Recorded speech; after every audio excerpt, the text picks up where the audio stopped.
तमाम बड़ी खबरें हम आपको बताते ही हैं, साथ ही साथ वो खबर हुई क्यों ये बताएंगे और उस खबर का आगे क्या होगा इम्पैक्ट ये भी आपको समझाएंगे। तो चलिए शुरू करते हैं आज खबरों का सिलसिला और जानते हैं कि कौन कौन सी खबरें आज बनी है नव भारत का एजेंडा। सबसे पहले बात आजम खान की। जेल से रिहाई के 15 दिन बाद अखिलेश यादव आज रामपुर पहुंचे। 1.5 घंटे तक आजम खान से मुलाकात हुई। सवाल यह है कि आजम और अखिलेश जब 1 to 1 मिले तो क्या क्लेश जिसकी बात लगातार पिछले दिनों से की जा रही थी वो खत्म हो गई और दोनों में 27 को लेकर कोई बड़ी डील सील हुई।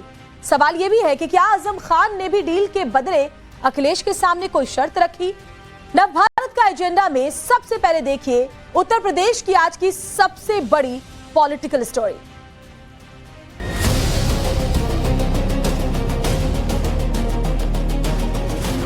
आजम खान साहब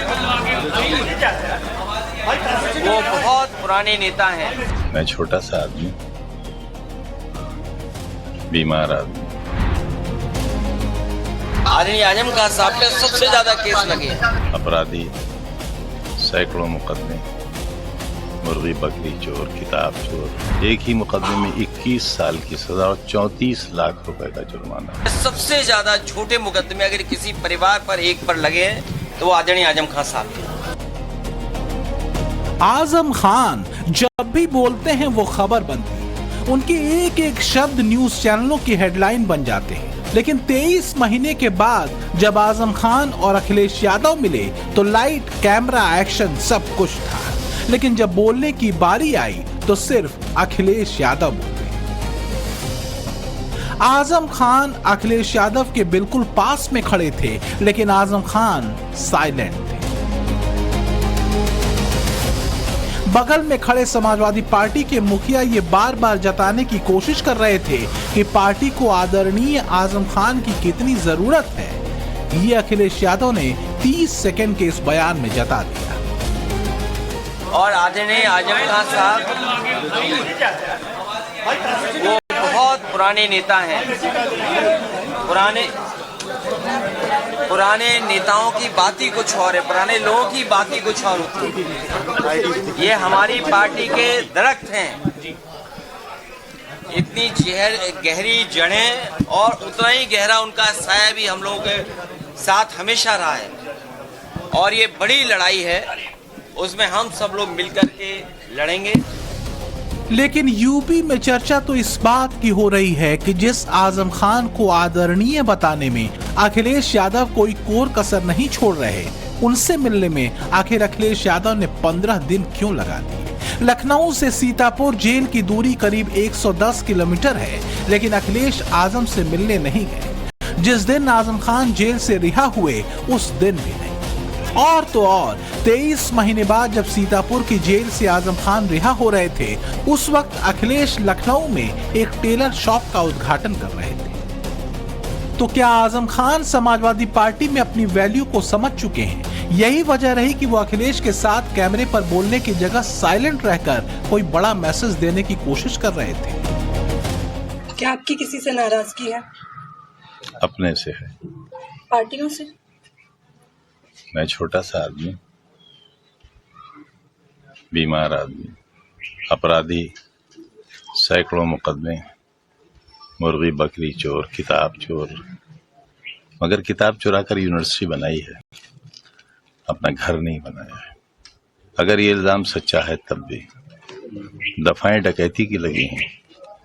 एक ही मुकदमे में 21 साल की सजा और 34 लाख रुपए का जुर्माना है। एक मुकदमे में अभी तो 113 का फैसला बाकी है। मुलायम सिंह यादव के बेहद करीबी और भरोसेमंद नेता रहे आजम खान की ये नाराजगी स्वाभाविक है। गुजरते वक्त के साथ आजम खान की अहमियत बदल गई है, वरना कभी यूपी के 4.5 मुख्यमंत्रियों वाले जुमले में कुछ लोग उनको भी एक किरदार मानते। लालू यादव की तरह मुलायम सिंह यादव की MY समीकरण की सियासत तो आजम खान के भरोसे ही यूपी में फली फूली थी। 2022 के विधानसभा चुनाव में भी सबसे ज्यादा मुस्लिम विधायक समाजवादी पार्टी के खाते में ही आए थे और 24 के लोकसभा चुनाव में भी मुसलमान वोटों का बड़ा हिस्सा समाजवादी पार्टी के खाते में आया था। लेकिन आज वही आजम खान अखिलेश यादव से मुलाकात के एक दिन पहले अपनी वैल्यू बताते दिखे। आजम खान कई मौकों पर कह चुके हैं कि जेल में इतने लंबे वक्त रहने के दौरान उनके परिवार की किसी ने सुध नहीं ली। 8 सालों में आजम साहब बहुत कुछ बदल गया। आप एक लंबा समय जेल में रहकर आए, सियासी तौर पर बहुत सारी बातें हुई आपको लेकर।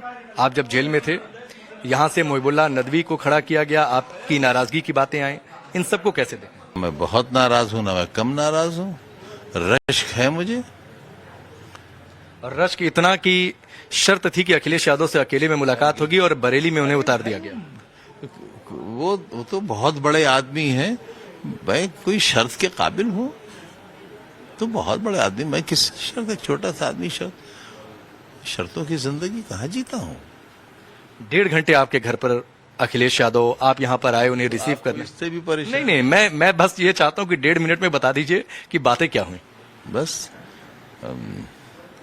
जो आपसे कहा यहीं से मोहब्बत की इब्तिदा की थी, तो यही बातें हुई होंगी। आजम खान के अल्फाजों में उनका दर्द और भड़ास साफ साफ झलक रही है। ये वो दर्द है कि जब आजम जेल में थे तो उन्हें अखिलेश यादव से न तो पारिवारिक सपोर्ट मिला और न ही राजनीतिक, जिसकी उन्हें उम्मीद थी। लेकिन आज अखिलेश यादव को इस बात का दर्द जरूर है कि आजम खान पर 100 से ज्यादा मुकदमे लाद दिए गए। आदरणीय आजम खान साहब पे सबसे ज्यादा केस लगे। ये कोई वर्ल्ड रिकॉर्ड बना रही है भारतीय जनता पार्टी। दरअसल अखिलेश यादव भी बखूबी जानते हैं कि उनके पीडीए वाले फार्मूले पर अगर आजम खान नाराज हो गए तो 27 की लड़ाई मुश्किल हो सकती है। आजम का असर रामपुर, मुरादाबाद, अमरोहा और संभल तक माना जाता है। ये वो इलाके हैं जहां 40% से ज्यादा मुसलमान हैं। वहीं आजम खान कई मौके पर हैदराबाद वाले ओवैसी की भी तारीफ कर चुके हैं। विरोधी लगातार ओवैसी पर बीजेपी की बी टीम के तौर पर काम करने का दावा करते रहे हैं, लेकिन समाजवादी पार्टी में रहने के बावजूद आजम खान ओवैसी पर बी टीम वाले आरोप को खारिज कर रहे हैं। वहीं बिहार में मौजूदगी दिखा रहे ओवैसी को भी नए दोस्तों की तलाश है और इस दोस्ती का दायरा वो यूपी तक फैलाना चाहते हैं। जाहिर है अखिलेश यादव का एक गलत दांव यूपी में उनके मुस्लिम वोट के अभेद्य किले को हवा हवाई कर सकता है। कल बसपा की एक रैली है, बहुत सारी कयास या लोग चर्चा कर रहे थे कि चूंकि आपको लोगों ने अप्रोच किया तो क्या अब अगर वो गाड़ी भेज देंगे तो चला जाऊंगा। बसपा में चले जाएंगे आप? अरे तो गाड़ी तो भेजें, वही गाड़ी जो जिसमें मैं चल सकूं वो गाड़ी भेज देंगे तो चला जाऊंगा। तो आजम खान इंतजार कर रहे हैं बसपा की गाड़ी का? मैं गाड़ी का तो मैं इंतजार नहीं कर रहा हूं, गाड़ी मेरा इंतजार कर रही है। फिलहाल तो जेल से निकलने के 15 दिन बाद भी आजम खान अभी अपनी वैल्यू कैलकुलेट कर रहे हैं। तब तो बीएसपी की लखनऊ रैली से एक दिन पहले रामपुर जाकर समाजवादी पार्टी के नेता आजम खान से मुलाकात करते हैं, क्योंकि अखिलेश यादव की नजर 27 के चुनाव में मुस्लिम वोटों पर पड़ने वाले इंपैक्ट पर है। रामपुर से राकेश पांडे के साथ ब्यूरो रिपोर्ट, टाइम्स नाउ, नव भारत।